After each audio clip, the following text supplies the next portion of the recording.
Hi there, I'm here to talk about chapters 10, 11, 12, and 13.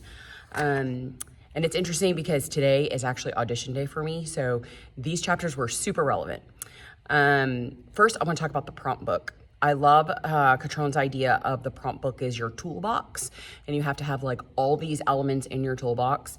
My dad used to say, keep your toolbox neat and organized because you never know when you're going to need something. And I love color. I love all the tabs. I love getting it together. I always struggle a little bit with the analysis. I never realized he talked about putting the playwright information in, and I never realized how important that might have been. I said I'm doing the Jungle Book, and so I've done some research on Rudyard Kipling, and it's very interesting to me, like, oh wow, why he wrote this story and how it relates to everything. So that was really good advice. I made a big connection about the French scenes and why they're important, and being able to mark out who is coming in where, and then that kind of breaks down your action unit. So huge connection for me there. And auditioning, I think I gravitate more towards the cold reading part for our middle schoolers instead of a prepared piece.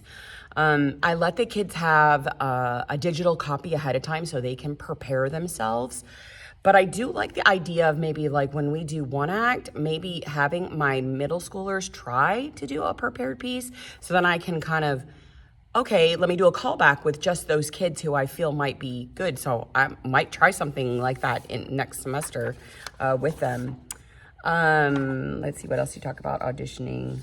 Oh, being prepared and having like everything ready for yourself so the auditions are smooth, and I struggle with that. You know, middle schoolers can be a little crazy.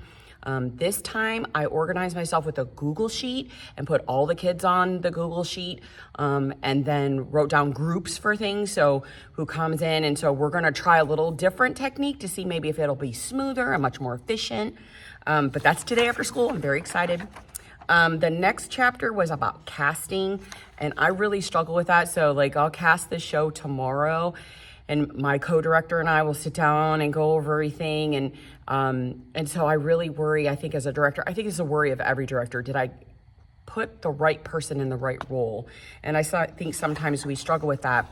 I know for me, he talked about the physical and vocal demands of a character. And I think middle schoolers, I'm very conscientious of the fact, if there's an older character, how does a 13-year-old play a 75-year-old? I mean, that can be really daunting for a kid and for me, and how to direct them so it doesn't look fake or phony. And I think we have to take special care as directors with those type of characters. One thing he talked about in casting was about the understudies and double casting. I found it interesting in the book that he said you shouldn't do that. But I really think maybe we should revisit this idea, especially since COVID. I sort of do more understudying than I've ever done before, just because of the fact of I'm worried there might be an emergency or someone's going to get sick, or we might have to have someone fill in on that day. And I really think sometimes those understudies or double casting a role can really help kids, especially in educational theater. Like, oh, you're doing the same role, so let's practice together. Let's what you're blocking, make sure that they're both doing the right thing. They can each have their own characterization, but I really think sometimes that's beneficial for middle school students. The last chapter takeaway about planning the rehearsals, that is a big thing that I really liked in here. I've always gone with the theory of work smarter, not harder. And so the more you're planned out, the better all your rehearsals will be. However, here in Texas, we have a UIL 8-hour rule. We are not supposed to rehearse more than 8 hours if we're taking money for profit. So we have to really budget our time efficiently in those. You know, if we have a 2-hour rehearsal and we're doing that 4 days a week, we have to really, this is what we're doing.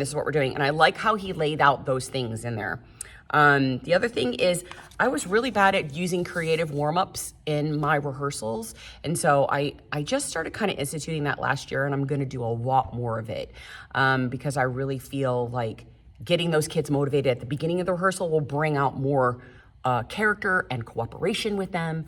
And so I'm going to try that. I thought these chapters were great.